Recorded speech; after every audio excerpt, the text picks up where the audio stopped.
Hello everyone, and welcome to the Triangles Meditation Group webinar. Today is February 12th, 2024. We're so glad to have all of you joining us here today to take part in this very important work. As many of you know, this webinar exists to support the daily work of Triangles, and we come together to join in meditation and to strengthen and vivify this subjective network. Triangles is a service activity which uses the power of thought and prayer to uplift and transform consciousness.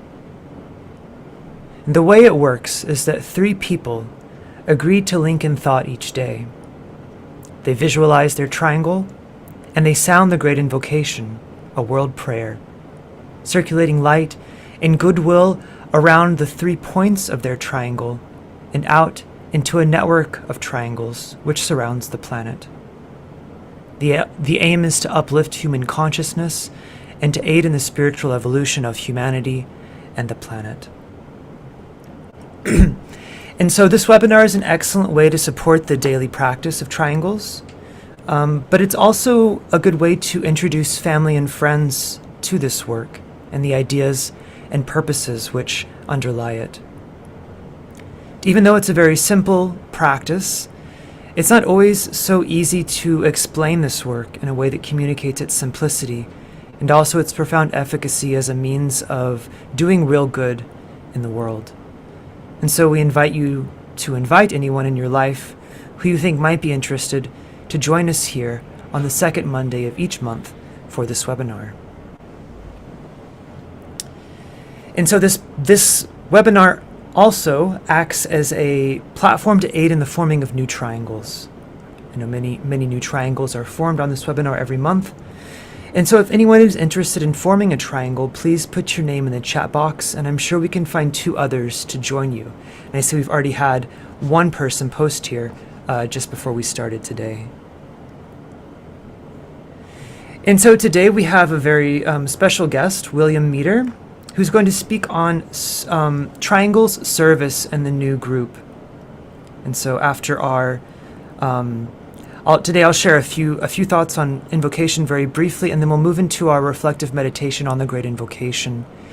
And then I'll pass it over to William Meter, and as always, we'll conclude with our meditation in support of the Triangles Network. And so, as we begin, let us take just a brief moment to a brief moment of alignment and sound the mantram on your screen. We'll sound it together, followed by a single Om.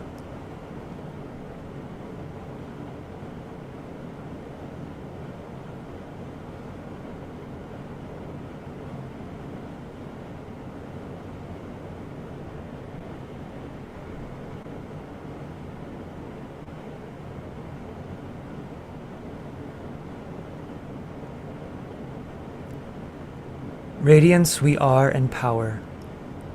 We stand forever with our hands stretched out, linking the heavens and the earth, the inner world of meaning and the subtle world of glamour. We reach into the light and bring it down to meet the need. We reach into the silent place and take from thence the gift of understanding. Thus with the light we work and turn the darkness into day.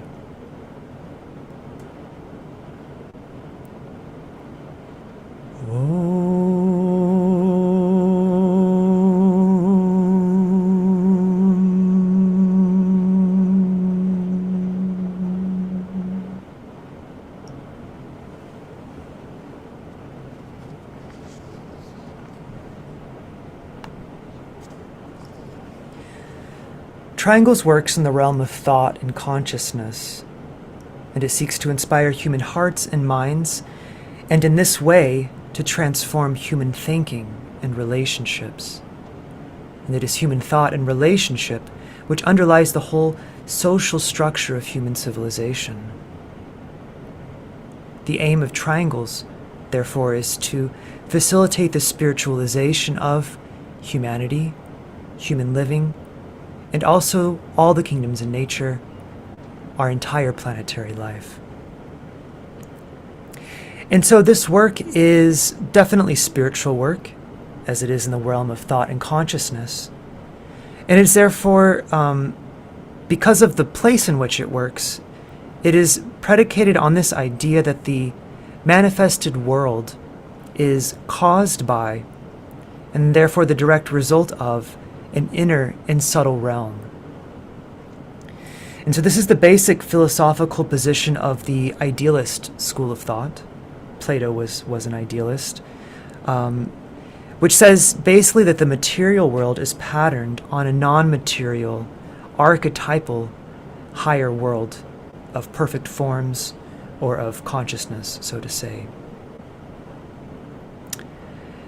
In similar fashion, the occultists take this one step further, for they posit a septenary division of manifestation, with a chain of causation tracing back to the highest spiritual principle on the highest plane, pure spirit in its highest form. This pure spirit becomes gradually diversified and crystallized as it manifests. It takes on matter of each of these 7 grades, and it emerges only into objective physical existence only after it assumes what is called a 7-fold garment. And so, meditative or spiritual practices such as triangles seek, in one way or another, to trace this chain of causation closer to its originating source. And in so doing, they're able to work with greater moral purity, greater creative potency, and therefore with more truth, love, and power. And these practices are often referred to as subjective, because they have to do not necessarily with the individual or one's individual mind, and to say something subjective in this sense isn't to say that it only exists in one's head or is not objectively true for everyone. To call this work subjective simply means that it has to do with essential being, that is, self in the spiritual sense, or in other words, the soul. And so this self or soul, the ageless wisdom teaches, is the one who thinks and is the one who wills. That is not the body, nor is it just the mind. The soul lies back of all thoughts and outer processes, and in man or woman, the soul is the source of every divine virtue. In nature, it is the animating principle, the informing or ever-present moving power which orchestrates and organizes all creation towards the fulfillment of some grand design. And so knowledge of the nature of the soul itself actually does bestow the power to work with soul energy. However, we know that perseverance in spiritual study, the effort to live virtuously, and sustained effort in meditation is what eventually brings the soul into full operation, so to say. But the exact process of spiritual transmission from the inner to the outer, the higher to the lower, no matter how many grades of division you philosophize about this, this process of transmission is best understood through a study of what is called the science of invocation. And so invocation is essentially an appeal to divinity. It's the focusing of aspiration, desire, or of intention, projected upwards and sent forth with the full expectation of response from those, perhaps hidden, but very real sources of divine power. In the earlier stages of the path, one seeks to invoke an awakening the divinity within oneself, and to bring this aspect of one's nature into the fullest flourishing and manifestation in and through one's daily consciousness. And this is achieved through aspiration, as said, through the cultivation of virtue, and through right living, and through perseverance in the treading of the path. But as the divine soul awakens, it becomes the center of consciousness, and the determining factor not just in one's own actions, but also one's thoughts, and even one's desires. And underlying all 3 of these factors, that is action, desire, and thought, a newfound power of will gradually emerges. And one naturally discovers that this will, which is the will of the soul, is but a fragment of the divine will, from which it draws all of its direction and power. And so one discovers, as the soul awakens, that this soul is actually itself a medium of something much greater, not only of a great group of souls, of all of humanity, but also it's a means of relationship to the world of spirit, to God. And so this relationship between one's personality, one's soul, and with that which inspires the soul on its own plane, this great relationship, which is a relationship of being, is what is key to the right transference of spiritual energy from one kingdom to another, from these higher realms into objective manifestation. And it is this sort of relationship, this relationship of being, which the Triangles Network exists to safeguard. And so today, humanity itself is becoming invocative through its united plea for a better world, its desire for right relationship, and its concerted effort to end suffering and separateness in all its many forms.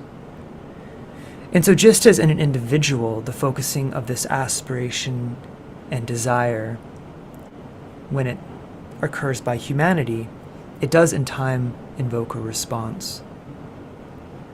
And so once this united call that the soul of humanity emerge into fuller manifestation is sufficient, the divine powers of that soul will be awakened.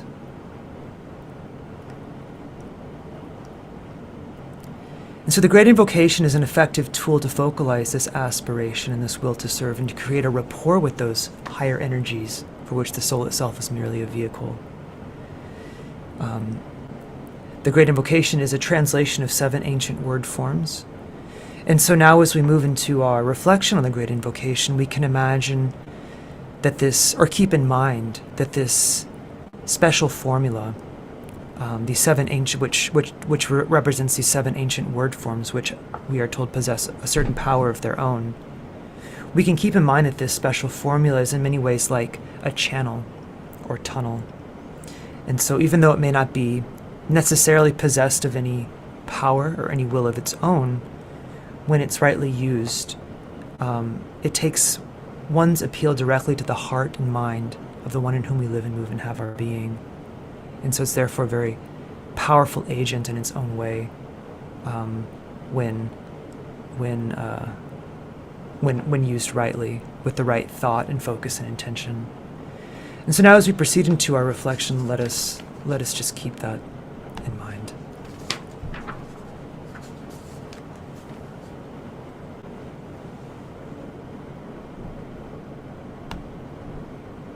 And so we begin by linking in thought as a soul and as a point of love and light with all those people throughout the world who are part of the Triangle's service work.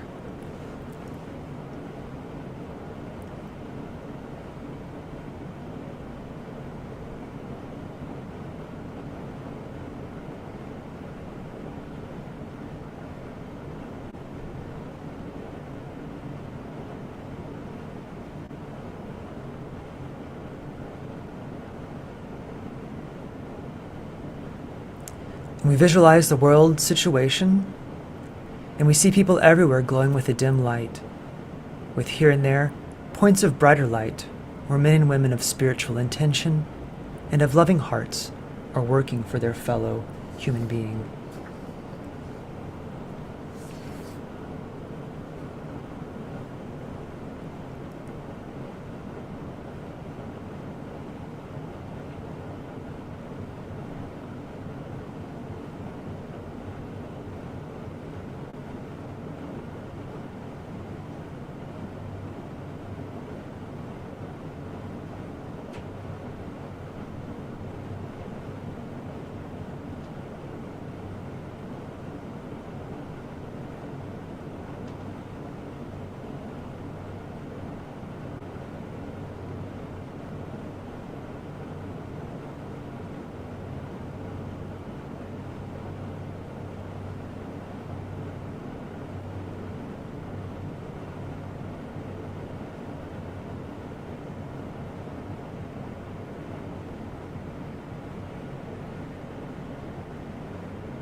And then we visualize, through the creative imagination, the vivid light of the spiritual kingdom, the spiritual hierarchy, streaming towards humanity and slowly merging with the light which is already in humanity.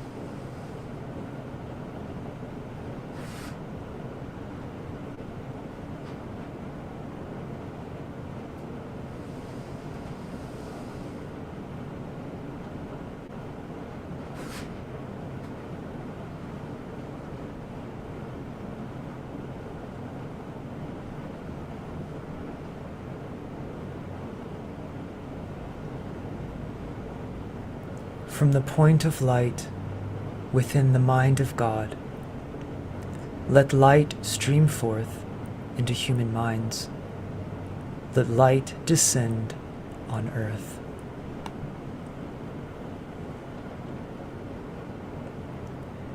We then ponder upon the reappearance of the coming world teacher. Realize that no matter by what name he may be called, he is still the same great identity. Reflect and speculate upon the possible results of his reappearance.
So the second stanza of the Great Invocation.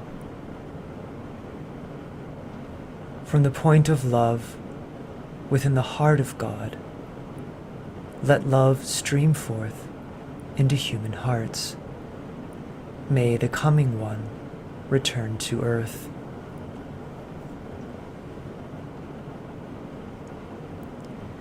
Endeavor to concentrate your fixed intention to serve and to spread love in your surroundings. Realize that insofar as you do these things, you are attempting to blend your personal will with the divine will.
We sound the next stanza. From the center where the will of God is known, let purpose guide all little human wills, the purpose which the masters know and serve.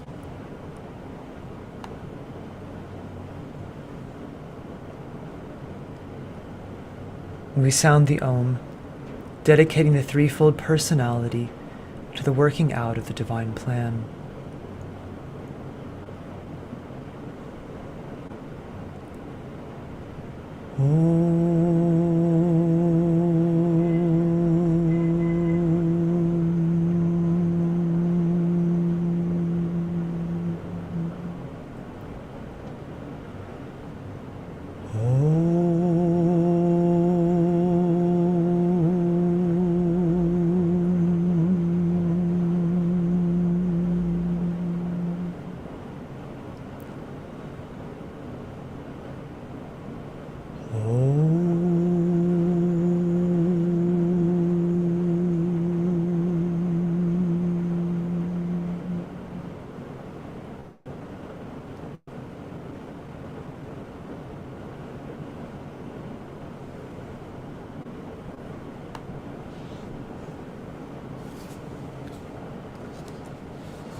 Thank you all.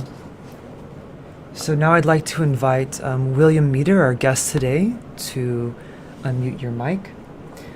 William is an international teacher of the esoteric philosophy and has developed a reputation for his ability to communicate its complexities into everyday language. His work is very much rooted in the work of Alice Bailey, and he presents a variety of spiritual topics to audiences in Europe, the US, Canada, Australia, and New Zealand. William is also the author of Supernal Light and Shine Forth, The Soul's Magical Destiny, and he can be contacted through his website at www.emergentlight.com. William, are you there? Yes, I am. Yes, I am. All right, I'll turn it over to you. Thank you, Thank you, Michael. Michael. And thank you for the kind invitation to participate in this Triangles webinar. You know, the Triangles work is so important. It's so central to really the future of humanity. I would define it as foundational to humanity's future, really. The triangles that you folks are generating with your meditative work are triangles of etheric light and love. And in many ways, it's those etheric triangles that they represent the energetic agency of the soul itself, both the soul as it pertains to an individual, as well as the soul of humanity. So what I'd like to do today is share with you a little bit about how this philosophy it tends to view the current life situation, the world situation, and speak of the nature of service, and particularly focusing on what is called the new group or the new group of world servers. And, you know, needless to say, humanity is going through a very, very crisis-based transition time. And really, from an esoteric point of view, that transition is being triggered by two aspects of energy playing on the human kingdom at this time. And both are transitional. One is an astrological transitional event, and another is a rheological. If we look at the astrological, obviously, we're talking about the transition from the Piscean era to the Aquarian era. If we talk about it rheologically, we're talking about a transition from a sixth ray age to a seventh ray age. But these great transitions, they don't happen, they don't just change in a day. They actually overlap for many, many, many decades. And we're in that overlap period.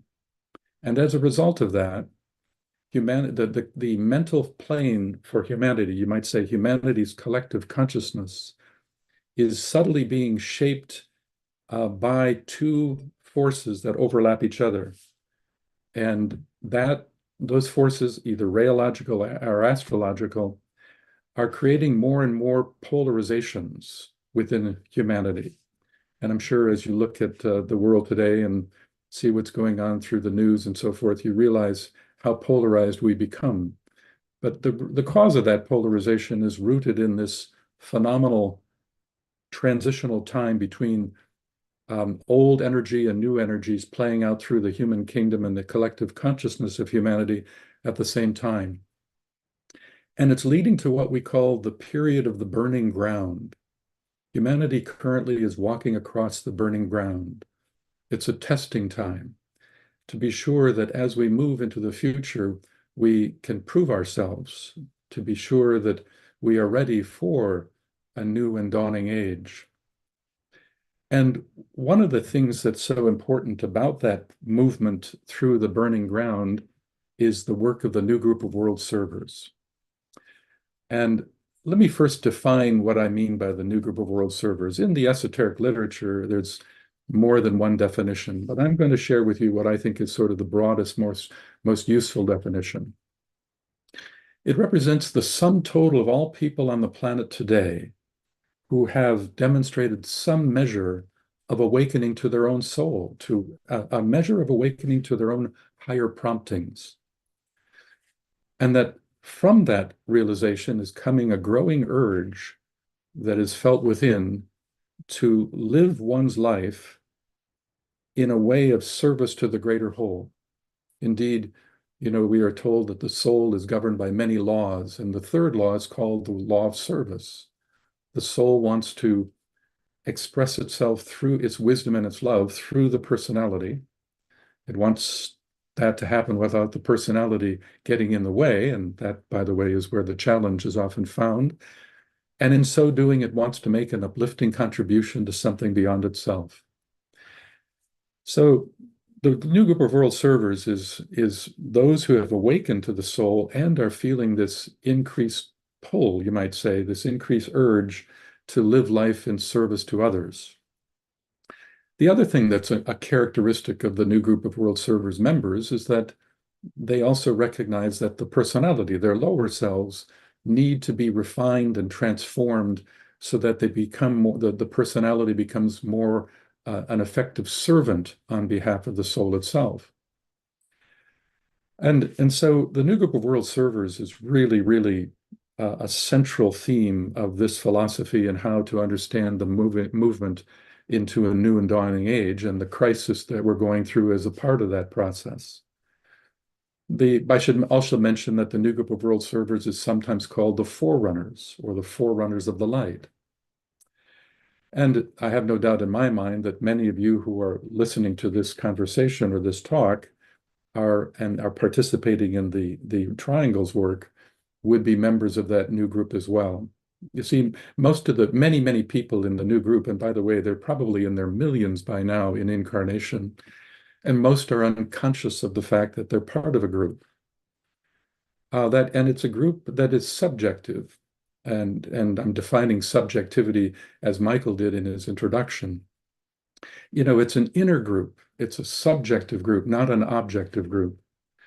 In fact, we've been told by the masters that it's probably more accurate to think of the group not as an external organization, but as an internal living organism. And that group is central to the future of humanity. And indeed, that burning ground I mentioned to you earlier, our success at walking across that burning ground over the next few years, our success is going to be largely dependent upon the work that the new group of world servers do. The new group of world servers are basically both practical and mystical at the same time. Indeed, we are said to be moving from an era of mysticism, which has a strong correlation to the sixth ray, into an era of practical mysticism. And practical mysticism means that we sort of want to learn how to inwardly reach for the mystical stars deep within, but keep our feet definitely on the ground and use both the mind and the heart as agents of service to the greater whole. These are people that work under impression from the greater life. Their lives are invocative, and they're sensitive. They're trying to learn how to be sensitive to the intuitive promptings coming from the soul, and sometimes even beyond the soul, from the inner ashram, the place from which the soul issues forth. And this group is collectively, it stands on a platform a platform that's founded on the principle of goodwill. And it's also standing on a platform that recognizes the essential divinity of humankind itself. It's a recognition that we are not separate from we are not separate from the Creator, but that in many ways we are component parts of it. It's not a story of God and creation, it's a story of God as creation. And more people that are awakening to their own soul are also awakening to this deeper realization that we are all part of the greater life, the one life. And this group, they're guided by the ear. They're guided outwardly and attentively to the needs of humanity.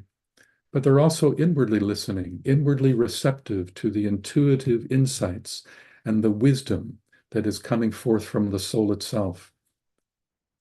One might ask, therefore, what is the deeper role of the new group of world servers? And as was mentioned earlier, Michael had mentioned the idea of, bringing love and wisdom into the fabric of our lives and allowing that radiation to be uplifting to others. And that's so true. Another way of looking at it is this group is really very much related to what I would call the tilling of the soil.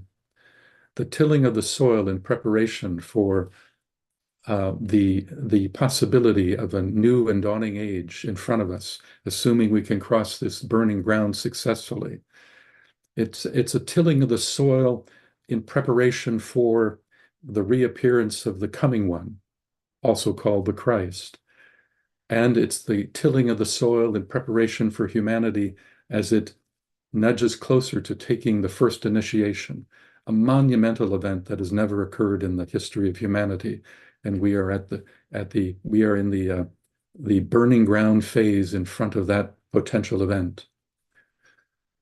But what is it? The soil. The tilling of the soil is the soil of thought, the soil of ideations.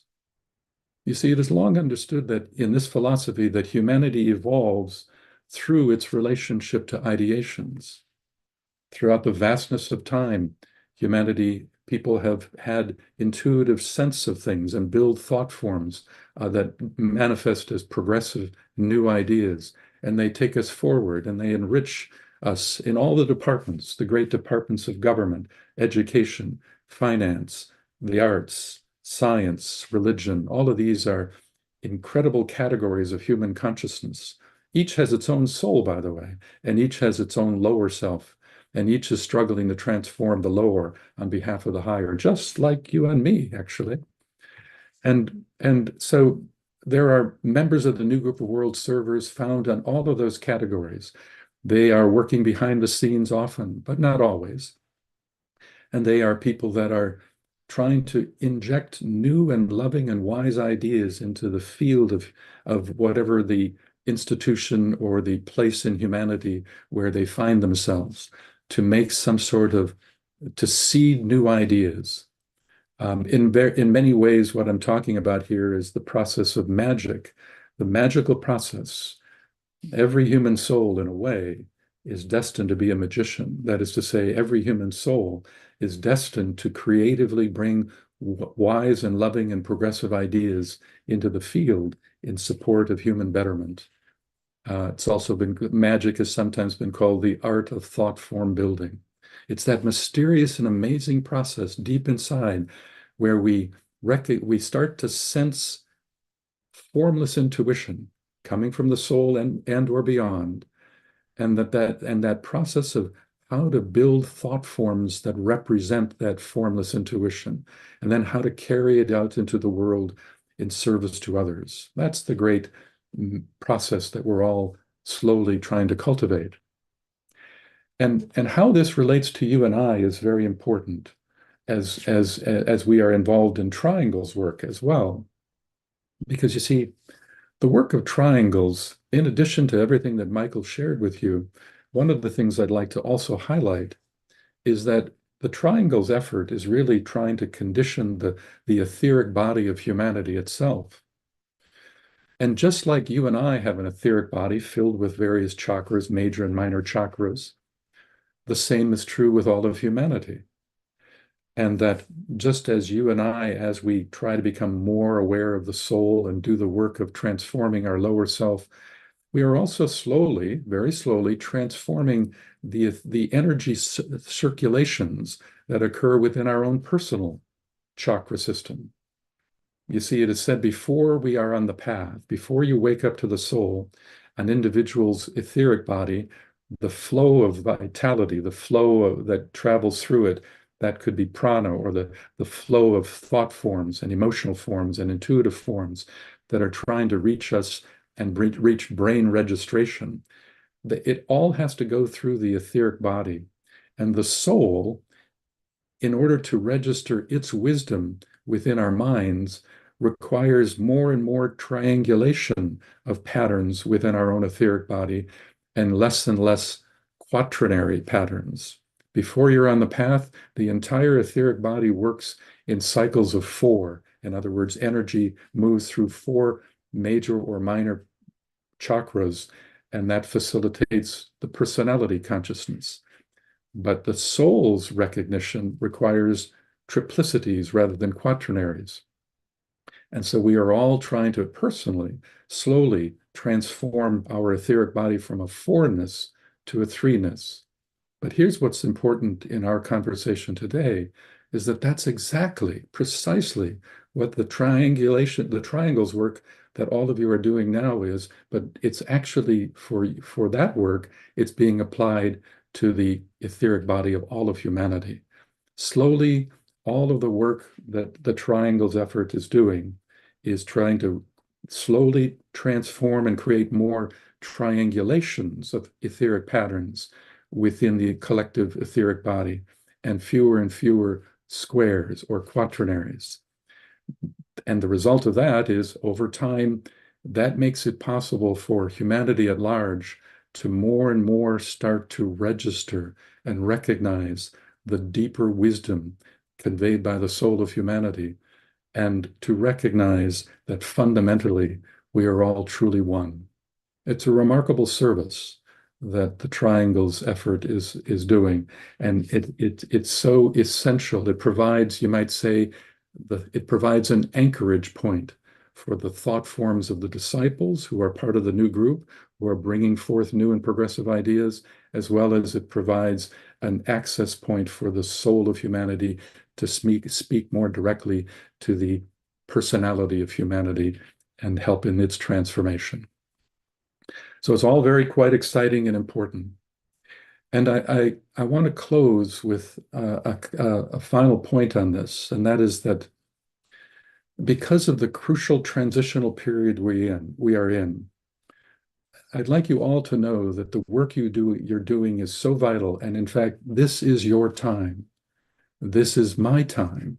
This is our time to bring the very best of us forward in service to humanity. The truth is, your wisdom and your love is needed more now than at any other time in human history. The wisdom that you have and I have each acquired over the vastness of our incarnational history is stored within our causal bodies. And that's the container that's holding your soul's consciousness. And that causal body is also an agency of Christ-like love. Indeed, the soul in you is the Christ in you, the coming one in you.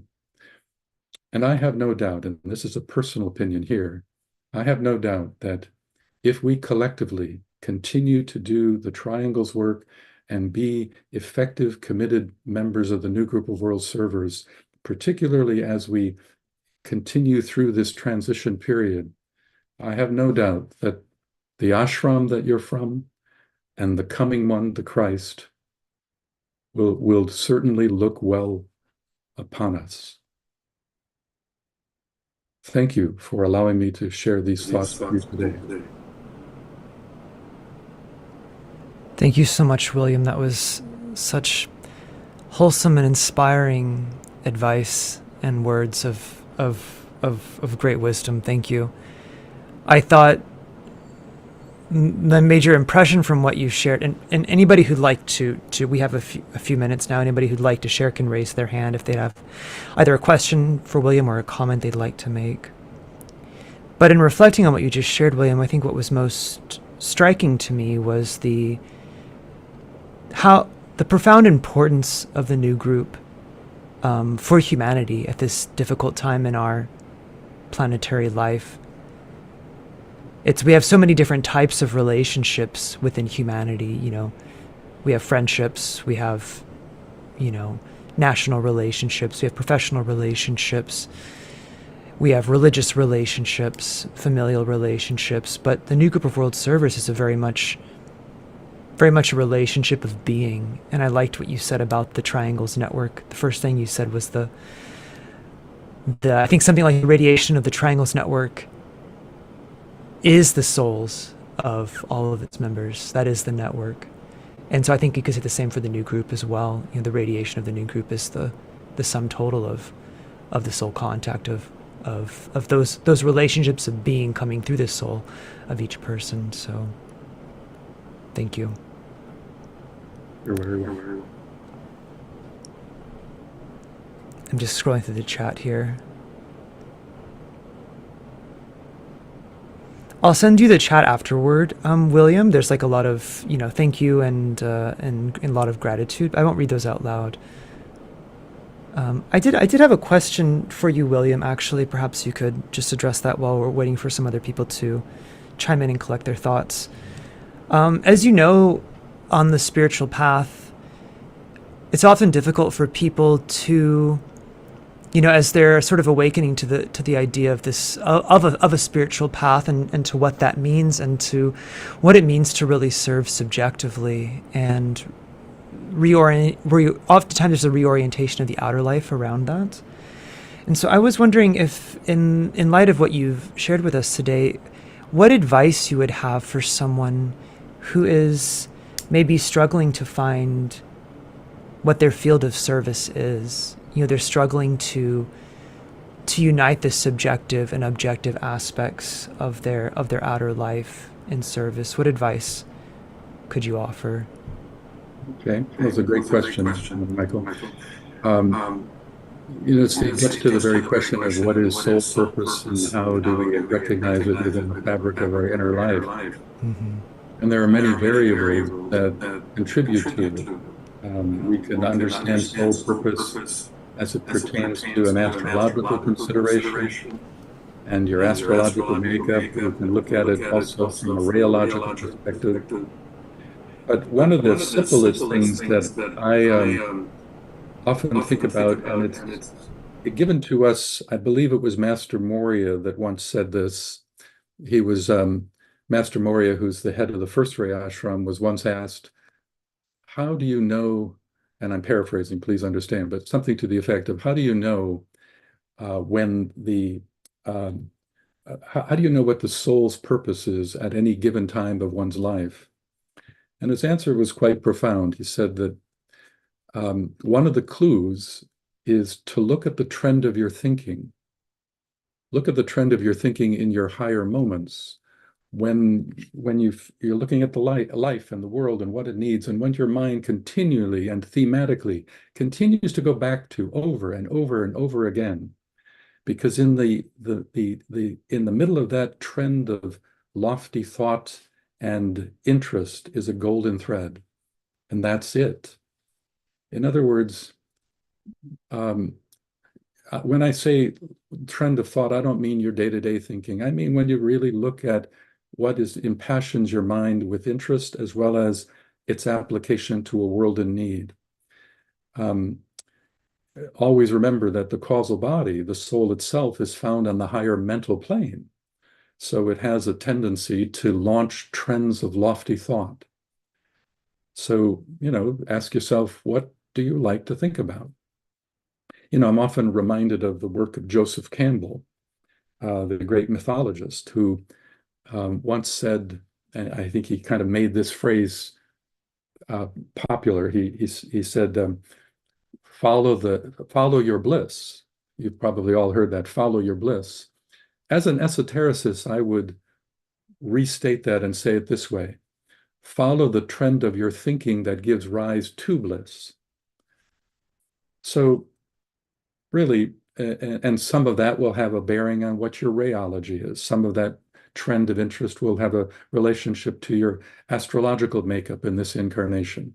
But perhaps that one piece of advice would be helpful in the context of our conversation today. Thank you, William. So as a follow-up question to that, that voice that we hear when we sort of reflect on the whole and our relationship to it, would you say that voice is the voice of the soul? Yes, I would. Yeah, yeah. And it's also been called the voice of the silence. It's a voice without a sound, certainly. That's when you're really getting into the deepest aspects of inner realization. That's the voice of the intuition that is trying to facilitate the building of a thought form that makes us more aware of some piece of wisdom that we would be well served to bring out into the world as a function of upliftment to others.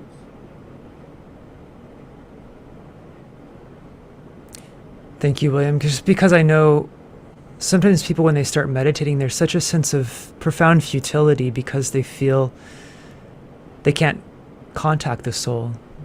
So, but what you're saying is that it's just as easy as those sort of reflective impressions on, and sort of awakening to the desire of just basically like higher interest in a way. Yeah, exactly. That can be the beginning of it. So, and since there's sort of futility is unwarranted, then and the thing is that the soul is not that far away. I mean, sometimes we think that the soul is this remote thing, but actually the soul is a category of consciousness. And there are, for many of us, we're actually engaged in the soul participation in our awareness many times during the day, but we take it for granted that we don't even realize that it's there.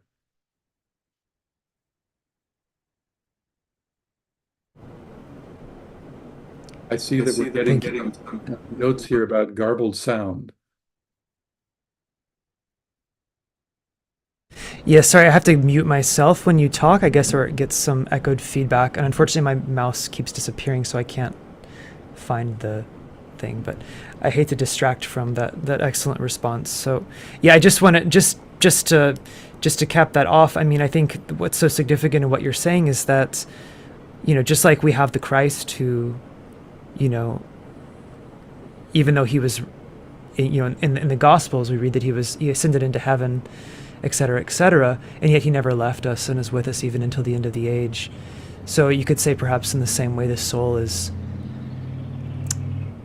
never, our own personal soul is also with us, even in times of trial or futility. So that's right. That's we exactly do. right. Yeah. We do have a hand raised, and we need to move into our meditation shortly. The time goes so quickly, but I'll ask Sephora to unmute. Yes, thank you. I just wanted to add something to what was just said. In my moments of meditation and connecting with the other members of the triangle that was formed on my end, is what I've realized is that in terms, you spoke about the soul, but the other thing that we also have to maybe consider, or maybe we already know, is that our conscious self more or less molds our subconscious. So in trying to maybe remain positive and trying to, spread light unto everyone, what we can probably try practicing is to consciously try to stay as positive as possible in order to mold our subconscious. So when we're sending light, then we send the purest light to everyone, all humanity. I just wanted to add that. Thank you. I totally agree with that. Thank you so much. Yeah, thank you, Sephora. And unfortunately, we need to move now into our triangles meditation, as it is sort of the heart of our work, and I want to make sure we can get through that before people have to leave. And so, William, I wish we had more time. We'll definitely have to have you back on again sometime in the future. It was lovely to have you. It was inspiring. Eternally grateful. Thank you so much. Thank you, Michael, for having me. All right. So let us take a moment now to align ourselves and prepare for our triangles meditation.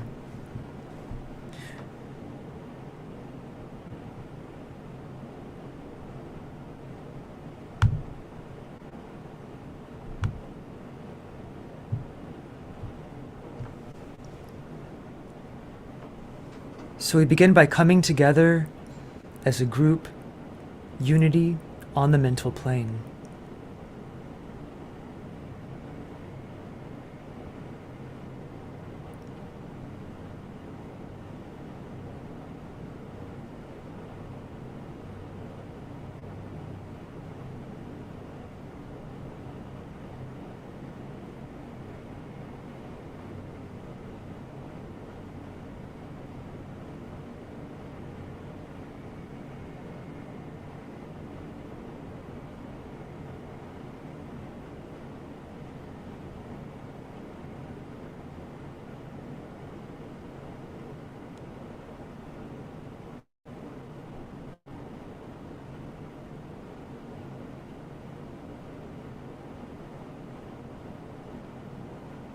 We identify as a soul with the world group, functioning through 3 planetary centers, London, Geneva, and New York, as a triangle of light.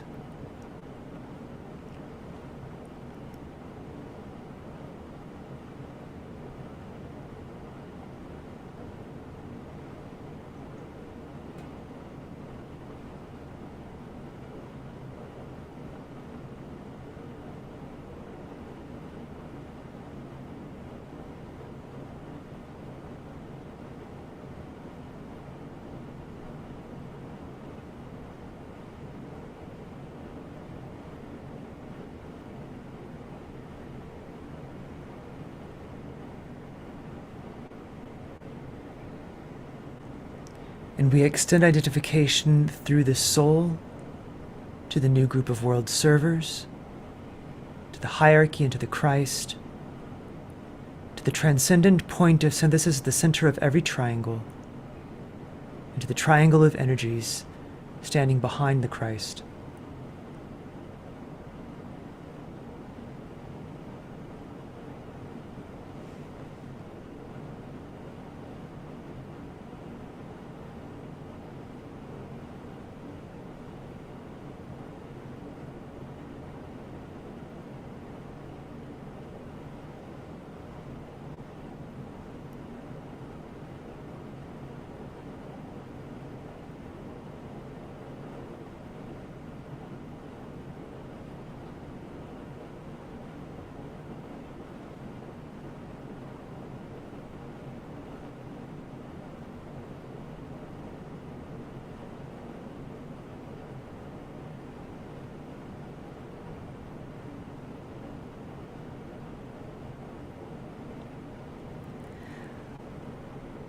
Identify the center Shambhala, the center of purpose and power.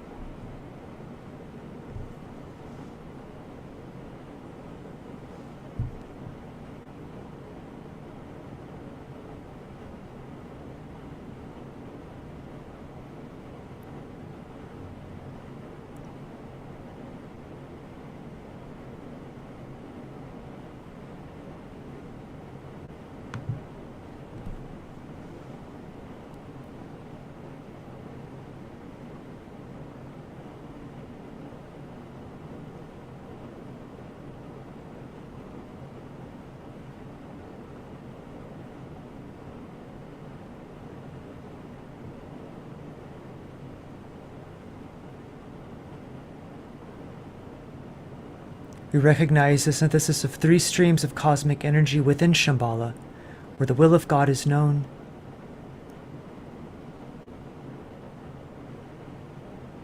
and we use the dedication. In the center of the will of God I stand. Naught shall deflect my will from his. I implement that will by love. I turn towards the field of service. I, the triangle divine, work out that will within the square and serve my fellow men.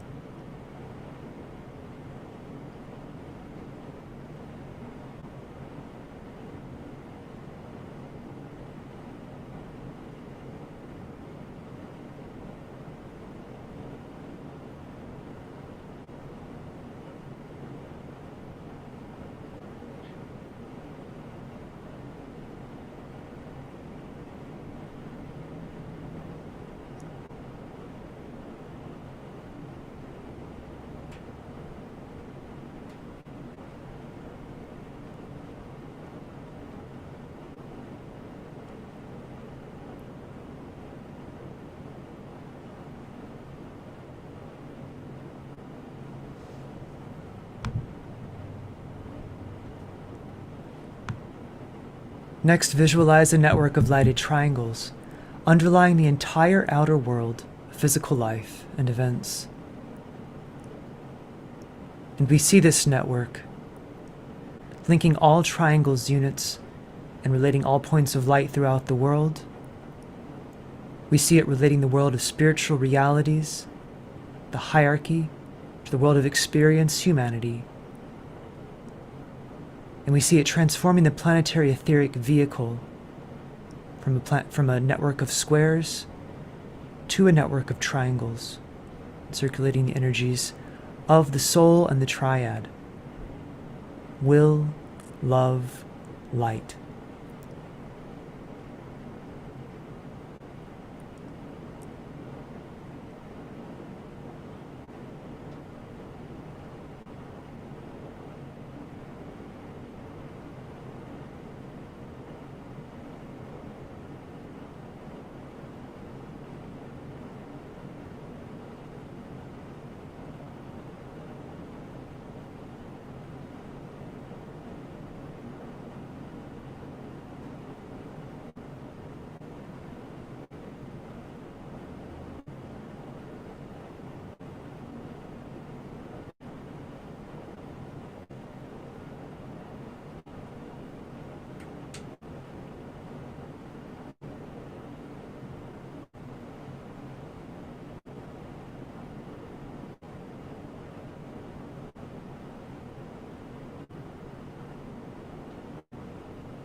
Realize that the energies of light, love, and the will to good, evoked by all triangles workers, pulsating through the planetary network of triangles, are having an inevitable effect within the three worlds of human evolution, lifting human consciousness and helping to create a path of light for the feet of the Christ.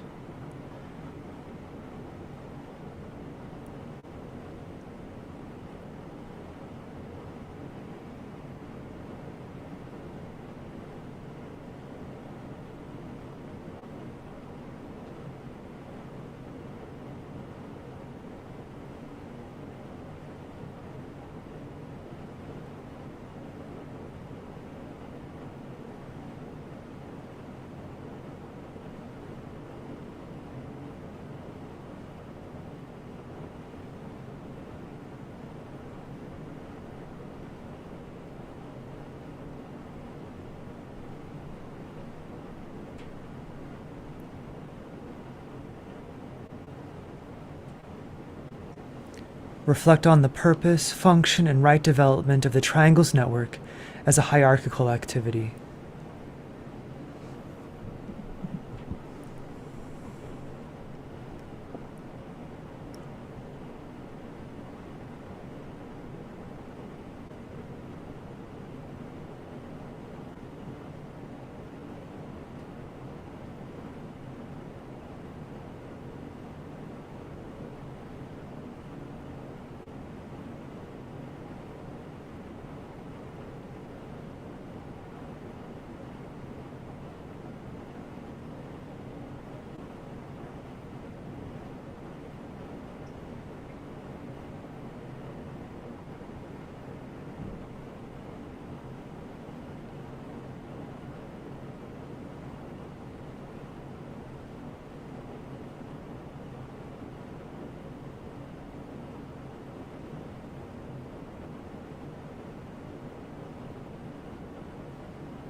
Blended with the group, stand with positive intent as a station of radiant light within the network of light and goodwill.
Sound the great invocation, directing the triple energies through the Triangles Network throughout the consciousness of humanity.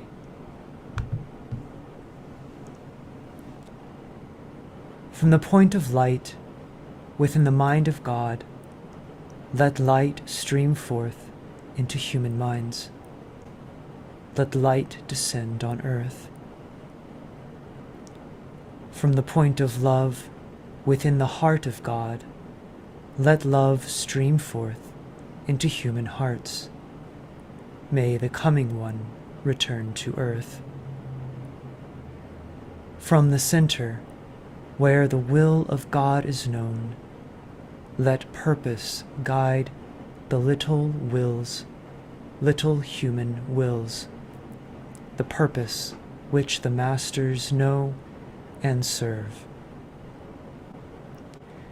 From the center, which we call the human race, let the plan of love and light work out, and may it seal the door where evil dwells. Let light and love and power restore the plan on earth.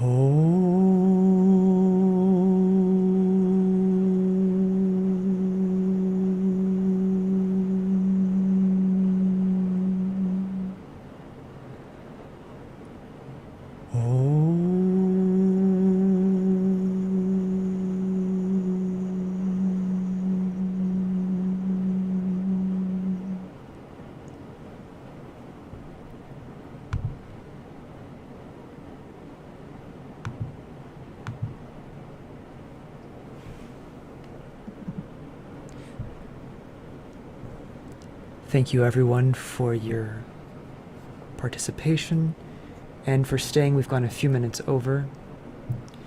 So just a few announcements of the upcoming meetings. We have the Festival of Pisces Full Moon Meditation meeting, which will be the next Lucis Trust meeting webinar to be held Friday, February 23rd. And we have 3 webinars from each of the 3 headquarters. We have the Geneva broadcast, which is a French language broadcast at 6:30 Central European Time, London at 6:30 GMT, and New York at 6 p.m. Eastern Standard Time. Following that, we'll have the Goodwill Meditation Group webinar the last Wednesday of the month, February 28th, at 12 p.m. New York, 5 p.m. London, and 6 p.m. Eastern Time. The next Triangles Meditation Group webinar will take place Monday, March 11th, and I have a typo here in the times. It will be at 3 p.m. Eastern Standard Time, New York, but because of the daylight savings time not coinciding in the Europe and in the Americas, the webinar will be held at 3 p.m. Eastern, 7 p.m. GMT, and then 8 p.m. Central Eastern Time. We will send out an email reminder closer to time, so you don't have to worry about remembering. We will remind you via email. So thank you all very much, and have a good day.